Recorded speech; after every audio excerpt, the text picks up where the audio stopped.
orang itu cenderung pengen, pada umumnya orang itu tidak senang dijualin. Tidak senang ditawar-tawarin gitu. Kadang-kadang kita kan risih ya.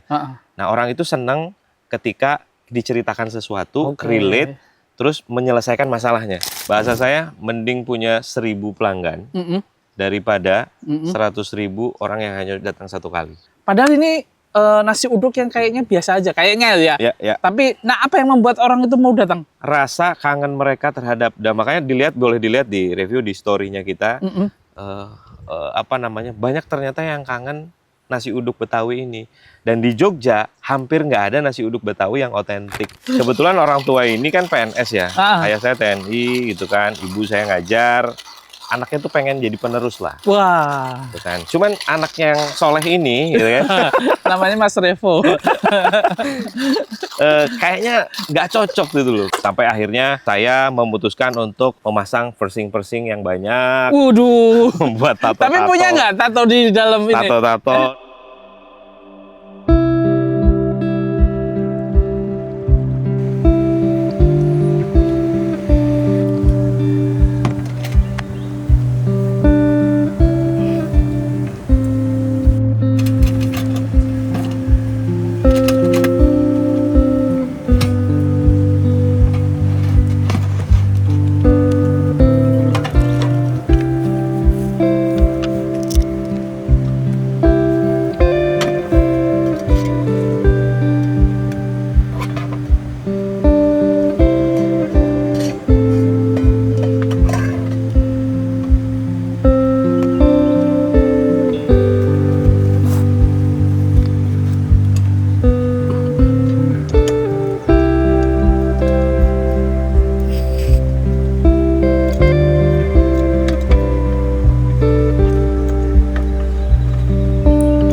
Masya Allah.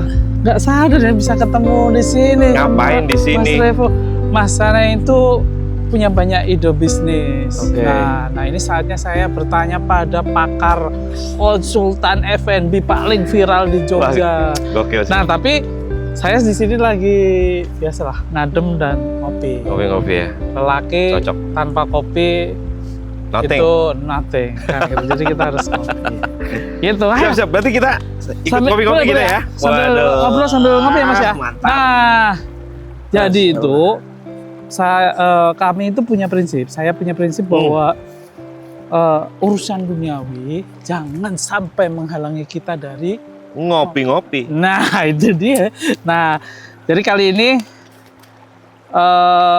walaupun Mas Revo punya kafe kopi banyak di Jogja dan di berbagai ini saya mau coba seduhin kopi. Ini kopi Anomali Coffee ya kan? Wah, terbaik. Salah satu pionir kopi lokal di Indonesia kan, Mas Irfan Helmi. Dan yang senang ini Sumatera Kerinci ini apa ya? Fruity banget kalau menurut saya itu. Terus melonnya keluar, terus sweetnya keluar gitu ya. Agak beda dengan kopi-kopi Sumatera yang biasanya bodinya tebel-tebel.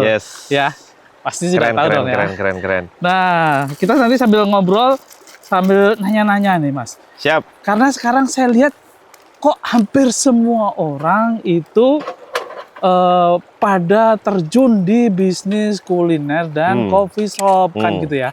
Nah, karena itu nanti kita nanya.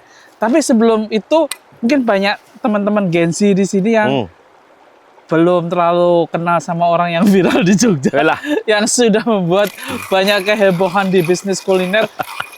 Mulai kapan terjun di dunia bisnis kuliner dan dulu itu apa ya backgroundnya ya? Oke. Dulu sebenarnya bisnis kuliner itu jadi pelarian, Pak. Oke. Ngerasa bahwa bisnis paling gampang ya kan. Lu bisa masak, lu bisa bikin sesuatu gitu kan, dijual segitu aja awalnya. Tahun 2004, 2005 lah saya hijrah dari Bandung ke Yogyakarta. Oke. Dulu di Bandung sempat kuliah? Sempat kuliah perhotelan lah. Perhotelan. Tapi sebenarnya cita-cita orang tua atau cita-cita Anda sendiri itu apa? Kok kuliah di perhotelan? Ini juga menarik sebenarnya karena kebetulan orang tua ini kan PNS ya. Ayah saya TNI gitu kan, ibu saya ngajar. Anaknya tuh pengen jadi penerus lah. Wah. Gitu kan. Cuman anak yang soleh ini gitu kan. Namanya Mas Revo.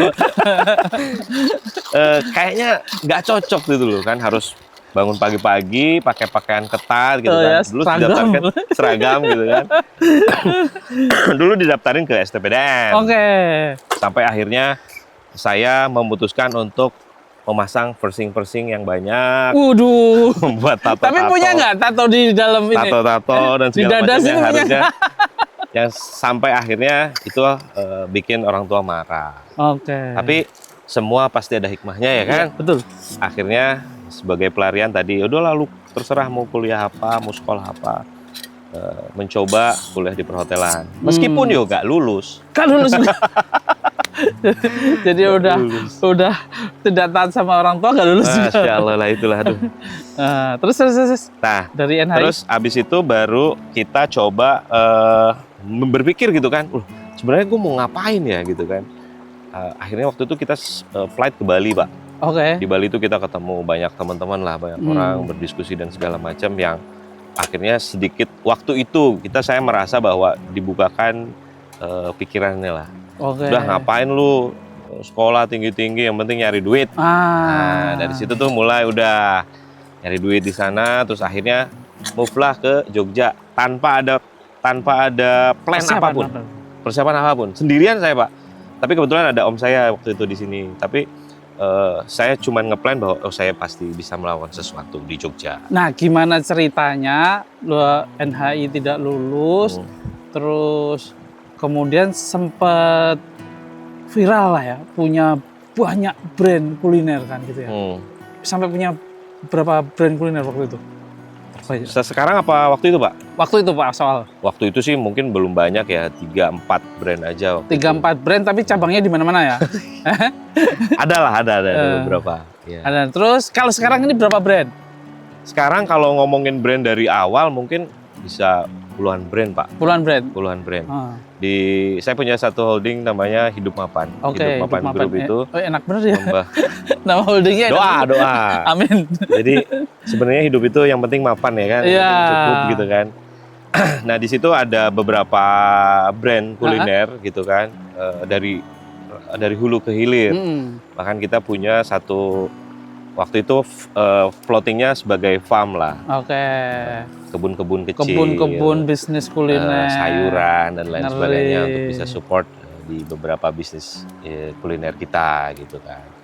Terus akhirnya ya kita pernah bikin ayam crispy, kita pernah bikin ramen, kita pernah bikin kopi tradisional, sampai kopi modern. Terus sampai di tahun 2000 berapa itu? 2018-19 kita buat satu coworking space di Jogja. Oh, itu yang terkenal itu. Kayaknya begitu sih. Namanya apa? Kolektif. Waktu itu kita bikin collective space. Saya pernah pakai untuk meeting bisnis. Oh, udah pernah ya? Chicken, oh, I see. Ya. Kolektif sama satu lagi? Nah, setahun apa 2 tahun setelah itu tuh kita nah saya tipikal yang bosenan sebenarnya, Pak. Oh, oke. Ketika sudah buat satu gimana ya bisnis bosenan, tapi duit nggak bosen. Biar duitnya yang nggak bosen sama kita. Oh gitu ya. Tapi gini, ketika buat satu konsep itu, wah ini kayaknya udah pernah kita lakuin.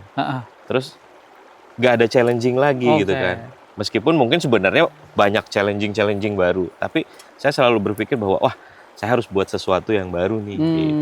Akhirnya muncullah Centrum Space. Centrum Space. Ini kayak coffee roastery gitu? No. Lebih ke sebenarnya itu ke creative space ya. Oh, creative space. Bedanya dengan kolektif itu mungkin kalau bahasanya lebih formally orang kantor kerja dan lain sebagainya. Nah di Centrum itu orang harus have fun.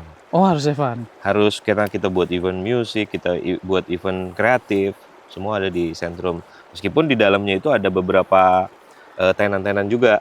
Nah, modelnya kalau di Sentrum itu tenan-tenan. Betul. Gitu. Oh, tenan-tenan. Ya, jadi ini ngajak orang lain berarti ya? Betul. Kita waktu itu sempat datengin Deus Ex Machina. Wih, ngeri kita dengan dong. Brandnya Mbak Nirina Zubir. Wih. Dari Jakarta juga banyak. Jadi kita jadi satu compound space kreatif yang kalau bahasa sederhana kita dulu itu, yuk kita buat mini mall kecil yang landed gitu. Jadi semua barang-barang, semua tenan-tenan kita kurasi dan menghadirkan satu movement yang orang tuh kalau ke sana tuh jadi one stop entertainment, one stop shopping. Oke, gitu. Menarik itu. Nah, tapi sebelum ke sana nih kan tadi ya, kita flashback lagi tadi ya. Dari yang seharusnya jadi tentara anaknya Kopassus ya kan gitu, terus membangkang, terus sekolah NHI. Nah, terus katanya dulu pernah pertama kali ini ya, jadi budak korporat di mana gitu, di hotel ya? Ya. Di mana gitu? Dulu saya sempat kerja di salah satu brand kuliner juga tuh, legend dulu di Jogja. Oke. Dixie namanya. Oh, Dixie, oke. Dixie kan terkenal ya untuk orang-orang yang wah zaman waktu itu gitu kan. Terus saya juga ngambil casual-casualan Pak di beberapa hotel. Oh, karena casual itu artinya pekerja tidak tetap ya? Pekerja harian, betul. Oke, ini sambil dinikmati, tapi ini masih panas ini, mungkin sambil ditunggu dulu. Nah, kita tunggu kopinya agak dingin. Ya. Nah, kenapa? Waktu itu mindset saya sebenarnya lebih ke cari experience sih Pak. Nah, ini kayaknya menarik nih. Mungkin boleh diceritakan ke teman-teman anak muda Gen Z. Kenapa kok cari pengalaman? Memang waktu itu passionnya memang ada di industri hospitality atau gimana gitu? Ya, saya ngelihat gini, ketika kita pergi ke Bali, kita pergi waktu itu di Bandung juga gitu kan, ngelihat bahwa ini bisnis jangka panjang nih sebenarnya. Waktu itu saya nggak mikir jualannya apa dulu, tapi mikir gimana caranya saya dapat market dulu. Market itu butuh apa dulu. Jadi saya bisa ngadain apa aja kalau saya sudah nemuin marketnya siapa. Ini saya jadi ingat salah satu uncle saya nih, tapi dari Amerika ini. Uncle beneran. Namanya Seth Godin. Wah, Seth Godin. Salah satu pakar marketing yang betul. Kata beliau adalah don't find customer, ya kan, gitu ya. Yes. Tapi kita harus mencari adalah apa yang mereka butuhkan. Iya, mencari solusi dari problem mereka. Dari betul. Customer ya, gitu ya. Kurang lebih seperti itu ya. Tapi kok lebih hebat banget ya gitu. Udah kenal Seth Godin zaman dulu. Seth Godin itu sebelum membuat buku itu ketemu saya dulu. Oh, wis. Pantesan agak botak-botak gitu ya kepalanya. Enggak. Gitu ya. Karena saya sesederhana mikir, wah kalau saya buat produk dulu, saya nggak tahu nih jual ke siapa, gamblingnya semakin besar. Jadi saya coba, meskipun saya dikenal sebagai introvert gitu kan, saya ngerasa bahwa bentar, ini kayaknya saya harus menemukan marketnya dulu. Nah, ini menarik ya. Berarti kan Mas Revo belajar mencari atau mengenali kebutuhan pasar atau market kan gitu ya. Betul. Sampai akhirnya jadi tadi ya karyawan casual di hotel apa waktu itu? Waktu itu sempat di Hyatt, sempat di Sheraton ya, casual-casualan gitu aja. Ketika ada yang dibutuhin pada peak season gitu, wah ikut aja, nggak urusan berapanya. Karena saya ngelihat bahwa ternyata kalau pas peak itu orang butuh stay seperti apa, butuh makan seperti apa. Bahkan ketika ketemu customer Pak, itu lebih menarik lagi. Saya sempat ketemu direkturnya Kimia Farma waktu itu. Yang dia butuhan itu sebenarnya apa aja selama mereka holiday stay di situ gitu kan. Apa misalnya insight? Salah satunya, Mas cariin yang tempat yang nggak mainstream gitu loh. Saya pengen misalnya ke camp, salah satu contohnya waktu itu nge-camp yang bisa buat satu kegiatan untuk keluarga banyak gitu. Yang nggak harus mahal tapi memorable. Nah kan akhirnya di situ saya tahu, yang harus disiapin apa aja. Saya sampai akhirnya coba telepon beberapa teman di VW Community. Jadi kalau dulu kalau sekarang istilahnya apa? Camping bawa mobil itu? Camper van. Ya, camper van. Itu udah ditangkap itu ya, jadi, insight dari customer. Camper van, terus kita kawal pakai motor. foto video dan lain sebagainya. Karena waktu itu juga saya kan ada satu creative agency kan. Saya buat satu creative agency di mana itu untuk kayak nyalurin hobi aja sih kayak. Nah, dari situ, dari setelah punya pengalaman, punya kemampuan menangkap insight dari customer, kemauan customer, terus bikin bisnis kuliner pertama apa?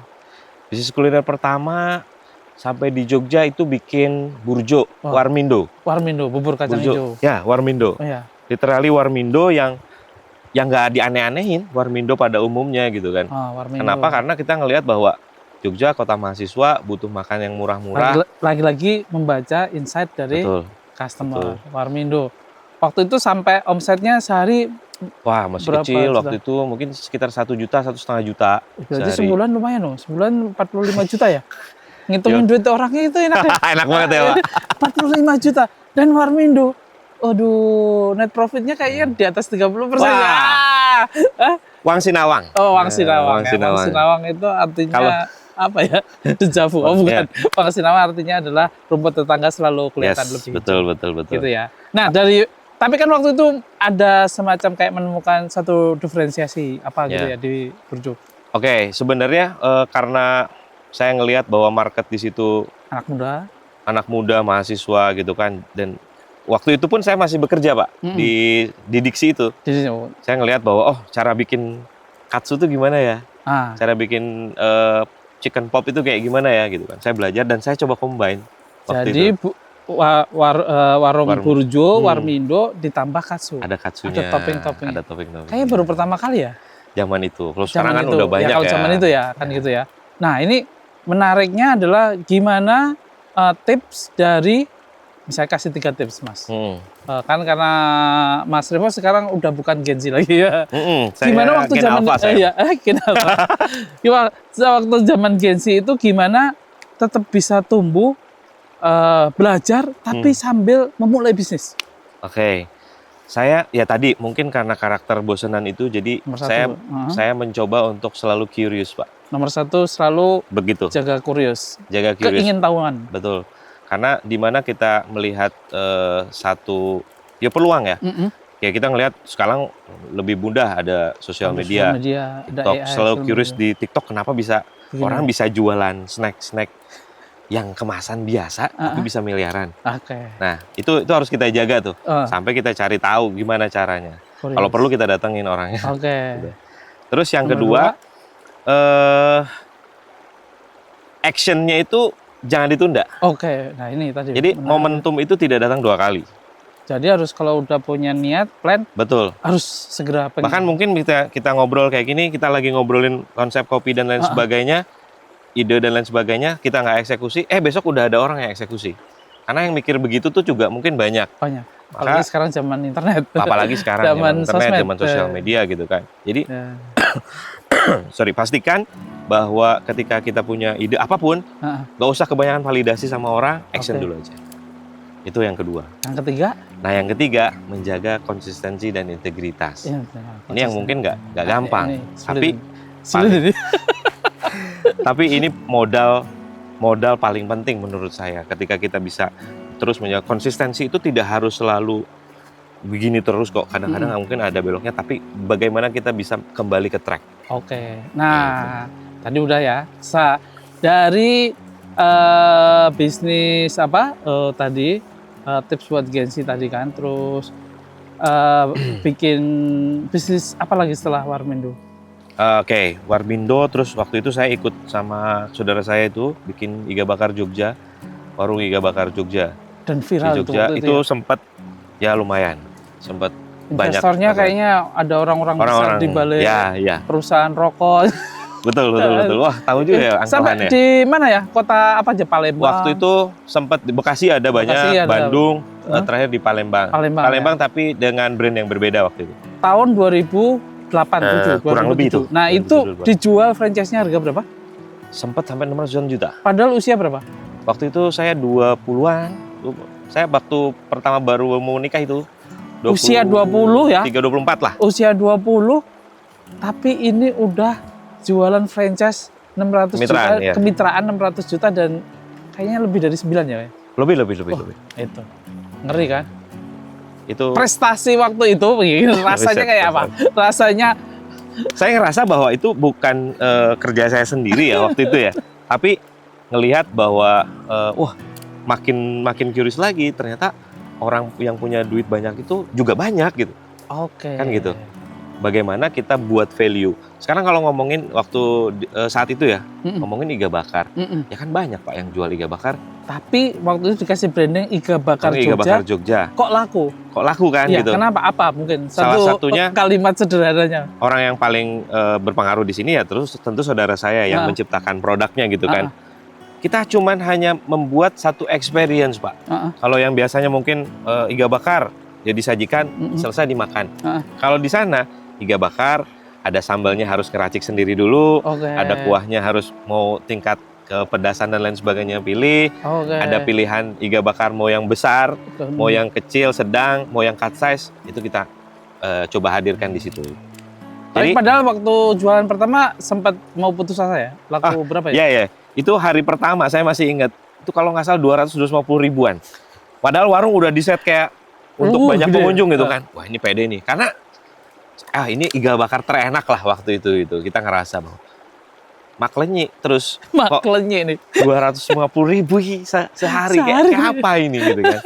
Akhirnya besoknya yuk bismillah lah hari ini mudah-mudahan, tapi ekspektasinya kan nggak jauh-jauh dari itu ya, 1 juta lah paling enggak gitu kan, jebret 4 juta sampai 5 juta. Nah itu kan dari rezeki Allah kadang-kadang tidak ada diduga-duga ketika kita, yaitu mungkin kalau kata Albert Einstein kan 99 sukses itu 99% keringat, 1% itu dalam tanda kutip meet the momentum atau hoki kan gitu ya. Itu dalam hal ini Allah turunkan.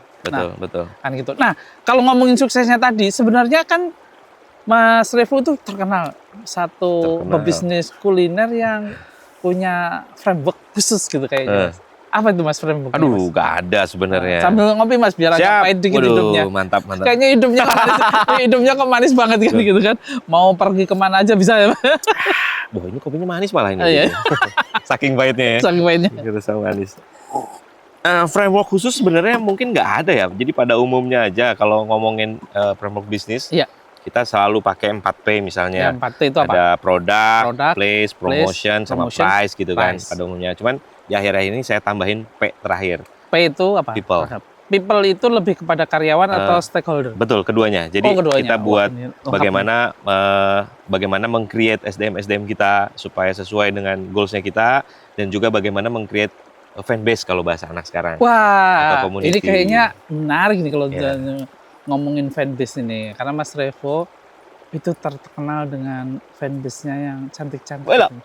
Wah, ini. Benar nggak sih Mas? Kata siapa itu, Uncle? Kan saya wartawan ya. Kacau. Investigatif. Setajam silet. Kacau. Nah, boleh diceritakan nggak dari tadi kan? Saya dikasih contoh dulu dari framework 4P tadi, jadi 5P misalnya. Satu aja misalnya diulas. Mungkin kalau diulas semua kan lumayan 6 harus SKS lah. Bikin kelas, nanti hubungin nomor di bawah ini. Contoh misalnya yang paling unik apa misalnya? Promotion atau promotion aja. Gitu. Apa yang membuat framework promotionnya Mas Revo ini beda sama orang udah tau lah promosi. Nah bedanya di mana? Saya selalu buat satu narasi atau story behind gitu. Saya tidak begitu senang dengan hard selling. Oh enggak. Nah, jadi apalagi di industri yang saat ini orang itu cenderung pengen, pada umumnya orang itu tidak senang dijualin. Tidak senang ditawar-tawarin gitu. Kadang-kadang kita kan risih ya. Nah, orang itu senang ketika diceritakan sesuatu, relate, terus menyelesaikan masalahnya. Nah, ini menarik nih. Ya kan? Orang itu tidak suka dijualin, tapi senang diceritain sesuatu yang relate dan menyelesaikan masalahnya. Betul. Nah, dalam aplikasinya gimana coba? Contoh case-nya adalah misalnya kita buat menu sarapan deh yang baru nih. Nasi uduk ya, baru bikin warung ya. Betawi Apandi namanya. Apa? Nasi uduk Betawi Apandi. Di Jogja ini kan nasi uduk banyak. Oh, itu Palagan ada. Dan betul. Ramai semua juga ramai gitu kan. semua ya. Tapi saya ngelihat satu peluang bahwa Jogja itu disebut Indonesia kecil. Indonesia kecil. Ya kan. Jadi dari mana-mana datang gitu kan. Dan kebetulan waktu itu saya ketemu salah satu customer gitu, orang Jakarta yang kangen sama makanan Jakarta gitu kan. Nasi uduk. Nah, akhirnya saya bersama beberapa rekan saya, ada 2 orang rekan saya, inisiatif untuk yuk kita juga kangen nih, bikin yuk fast food lah dan lain sebagainya. Nah, cuman saya akhirnya mengambil posisi bahwa ini harus diceritakan dari awal gitu kan. Gimana? Nggak cuman buat produknya enak doang gitu, tapi bagaimana cerita ini datang kok bukan nasi uduk Betawi di Jogja gitu kan. Salah satunya adalah yuk kita anak rantau, bagaimana ingin berbisnis yang paling sederhana, yang nggak harus ribet ngitung untung dan lain sebagainya, tapi paling nggak kita ngelepas rasa kangennya kita ketika mau sarapan nasi uduk Betawi. Awalnya ceritanya begitu. Ini udah jalan berapa lama? Baru 3 bulan ini. Berarti 3 bulan. Udah ketahuan trafficnya seberapa gede? Alhamdulillah 300 sampai 500 bill lah per hari. Ya, terus satu bill biasanya basket size atau satu orang beli per berapa banyak? Per ya 25 sampai 35. Kurang lebih. Tadi berapa? 300 bill ya? Kurang lebih 350 sampai 500 bill. Oke, cari yang tertinggi aja, 500 bill kali 30.000. Berapa, Mas? Kecil masih. Berapa? 1.500 ya? Kurang lebih. Itu satu hari. Nah, padahal ini nasi uduk yang kayaknya biasa aja, kayaknya ya. Ya. Tapi, apa yang membuat orang itu mau datang? Ya tadi Pak, promosinya apa? Rasa kangen mereka terhadap, dan makanya boleh dilihat di review di story-nya kita. Banyak ternyata yang kangen nasi uduk Betawi ini.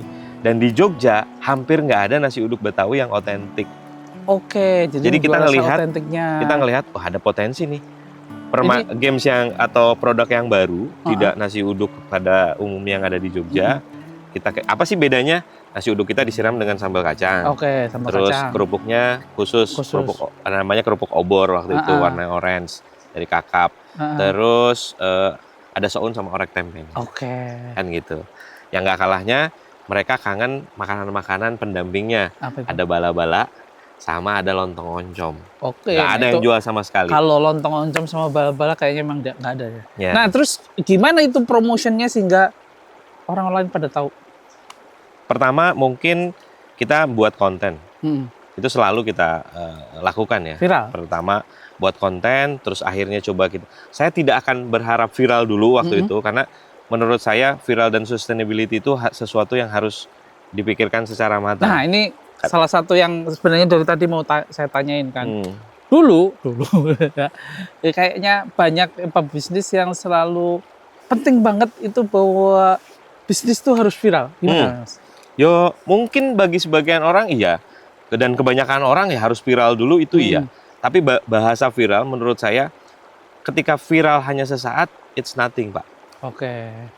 Sekarang kita pakai gimmick-gimmick viral dan segala macam tanpa memikirkan value-nya. Betul.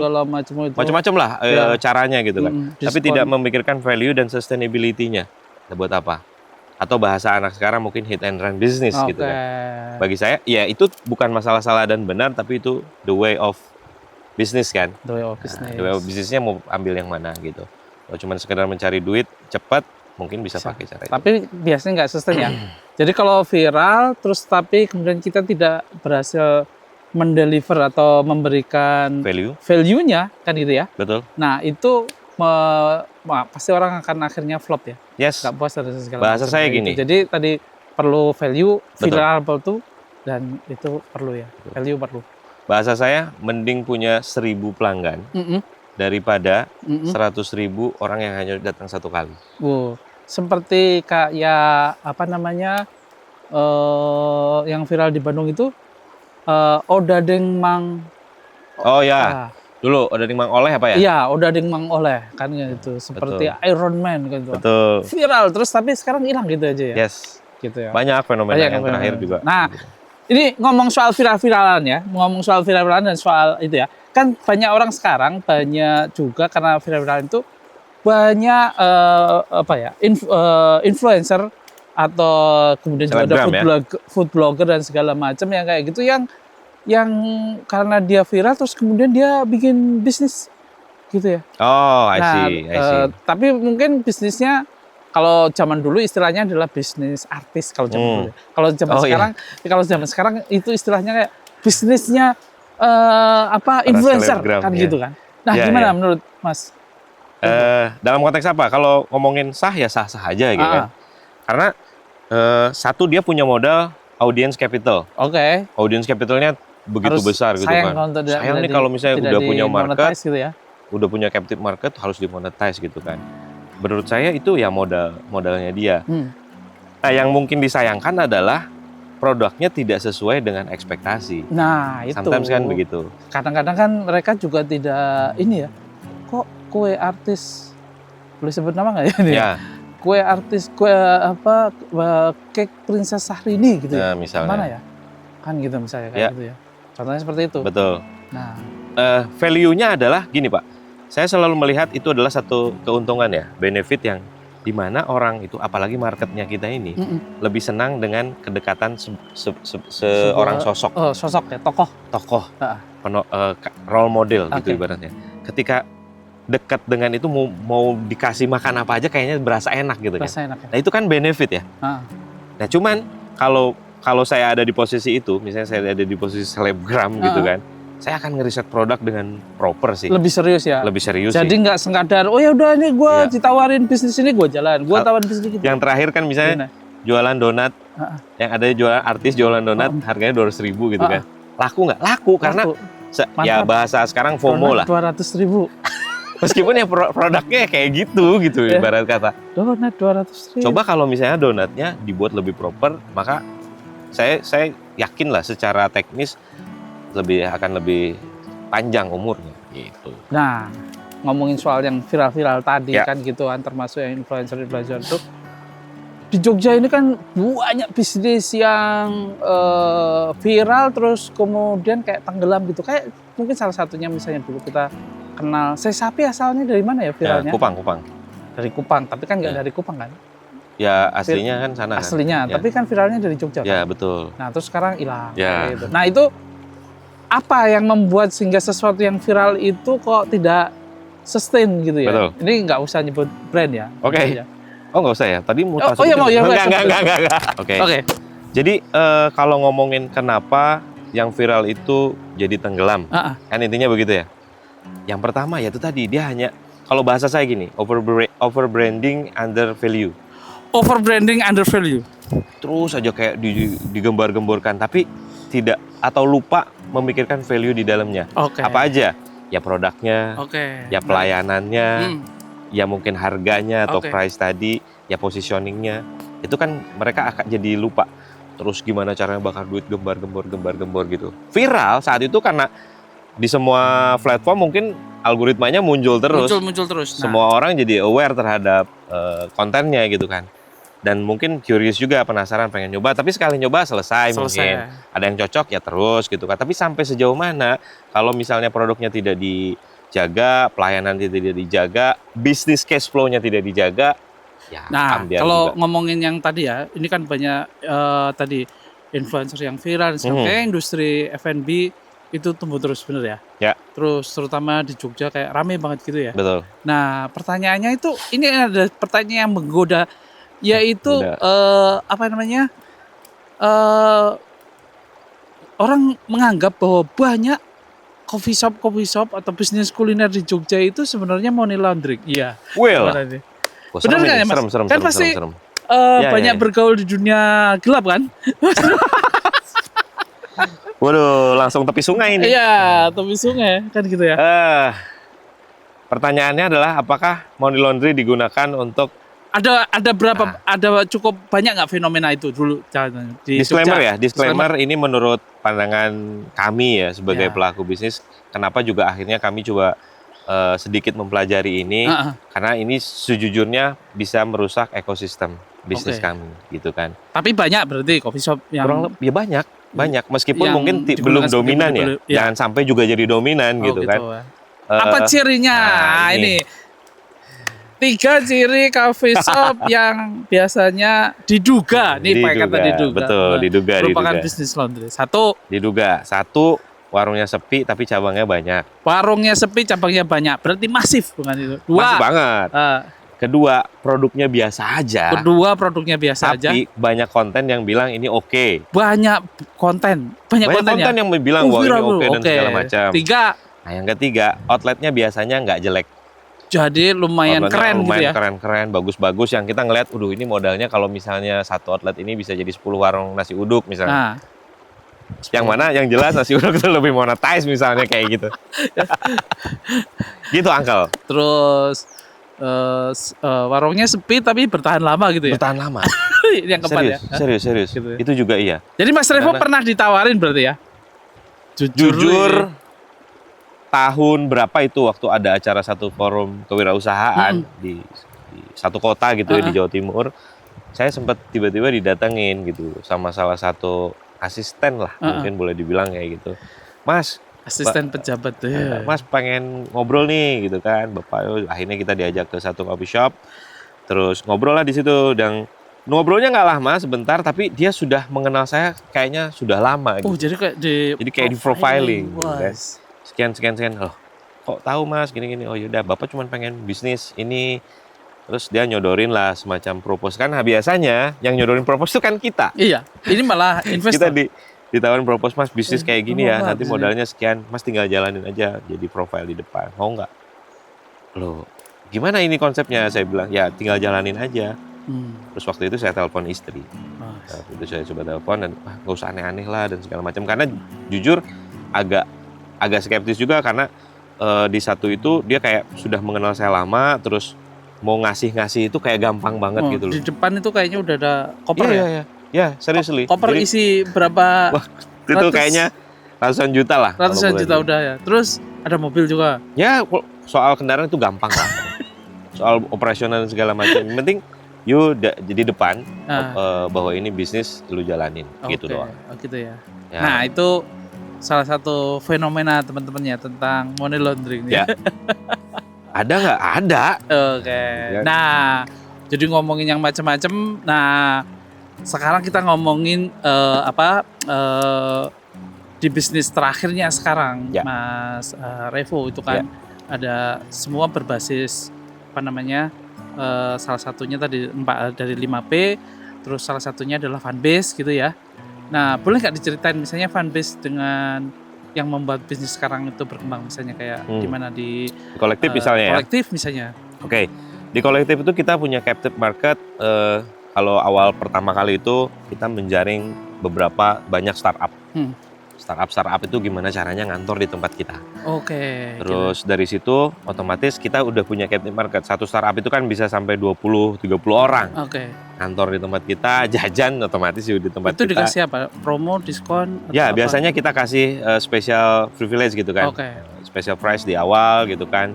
Benefit-benefit apa yang mereka dapat dari kolektif untuk startupnya gitu kan. Bagaimana mengelola projectnya dan lain sebagainya. Lebih ke situ. Nah, dari captive market itu ya kita olah bahwa ini gimana supaya naikin retensinya bagus gitu kan. Ya kita buatin paket kan nggak mungkin misalnya dia jajan kopi terus gitu kan, terus harganya juga tinggi misalnya. Jadi kita buatkan paket-paket khusus atau diskon dan lain sebagainya. Sehingga jadi akhirnya lama-kelamaan jadi fanbase. Terus selain itu ya kita juga ngundang komunitas-komunitas di luar. Dulu sempat ada komunitas fotografi, komunitas sepeda, jadi komunitas macam-macam. Ya. Dan itu yang sekarang membuat orang-orang mengenal Mas Revo ini sebagai salah satu bukan sekedar pakar ya, tapi praktisi atau konsultan bisnis F&B gitu ya tadi di PT-nya Maju Mapan kok. Hidup Mapan. Nah, Hidup Mapan itu. Nah, itu kan berarti kan handle bisnis kuliner orang lain gitu ya, konsultasi itu boleh diceritain singkat nggak? Ya. Apa yang dilakukannya itu misalnya? Ya, saya di labelinya konsultan gitu ya. Konconannya sultan berarti kan? Konconnya wong kesulitan. Nah, tapi kesulitan di sini kan macam-macam. Ada yang kesulitan mikir, ada yang kesulitan buang duitnya, ya kan? Terus itu jadi apa gitu kan? Dan sebagainya. Maka mungkin fokusnya sekarang ya hampir 50-50 lah dengan bisnis yang dijalankan gitu kan. Dulu sebenarnya ini sudah saya nggak mau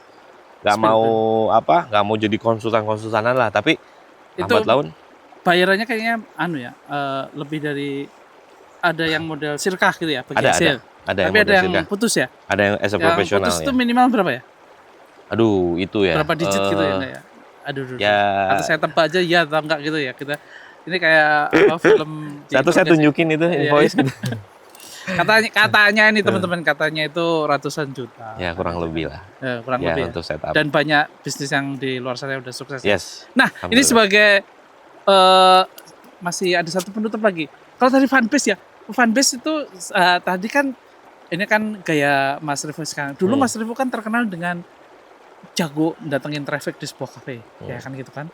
Salah satunya adalah dengan mendatangkan barista yang cantik. Nah, itu bisa tahu itu loh kayak itu salah satu strateginya gimana itu? Okay. Gimana cara membuat itu barista yang cantik itu kan bayarannya mahal ya? Mahal nggak apa enggak? Kalau orang yang nggak tahu ilmunya mungkin iya. Mahal gitu ya. Biasanya mahasiswi lagi ya kan? Mahasiswi dari apa namanya? Banyak lah dari kampus-kampus yang famous di Jogja itu kan. Mahasiswi yang roknya di atas lutut. Astagfirullah, ya.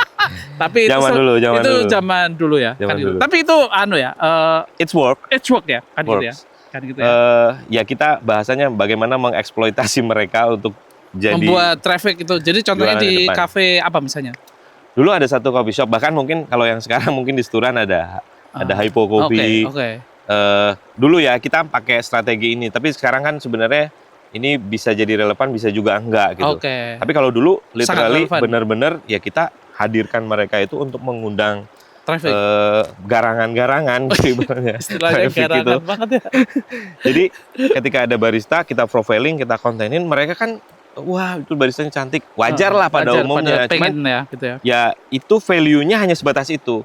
Apakah mereka bisa jualan, bisa naikin sales, bisa upselling atau enggak? Nah itu PR kita selanjutnya. Jadi tetap harus diedukin ya. Cantik saja kadang-kadang cantik bego, nah itu juga nggak kita pakai.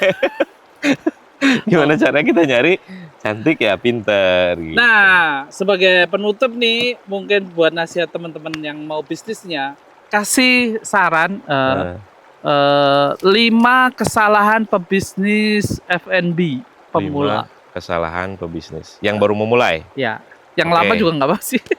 Yang pertama, ya tadi saya tadi sebutkan over branding, under value, artinya over branding, under value. Mikirin branding. Tapi value-nya nggak tahu produk yang mau dijual apa, nggak endang jualan. Nggak endang jualan. Oke. Wis jualan sih, weh. Jualan dulu aja, nanti sambil jalan kita mulai tata. Sambil ditata ya. Oke. Kecuali memang udah proper ya, udah punya modal dan lain sebagainya.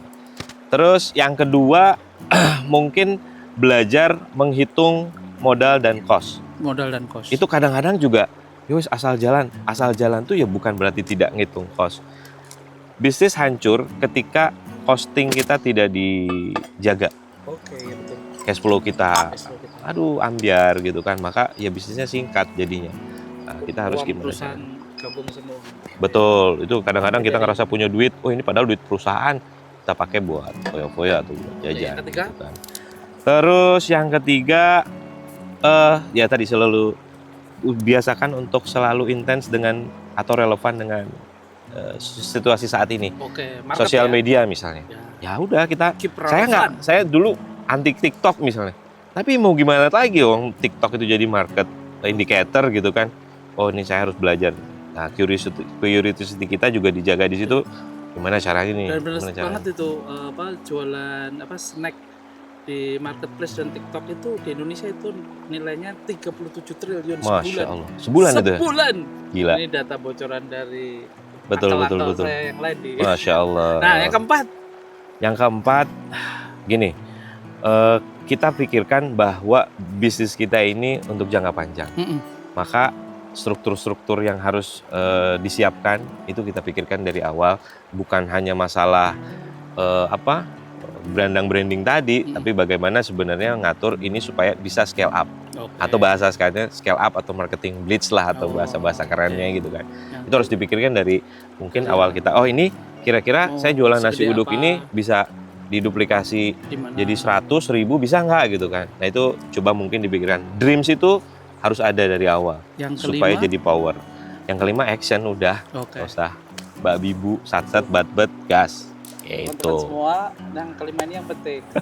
Akhiri nonton video YouTube ini dan action sekarang juga.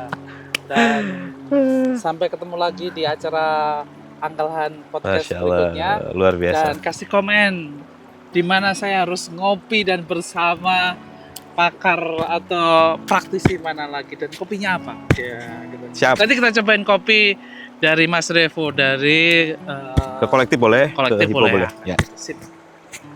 Oke, terima kasih. Terima kasih Kang Kelhan. Masya Allah luar biasa. Mantep Luar paintnya kan? biasa.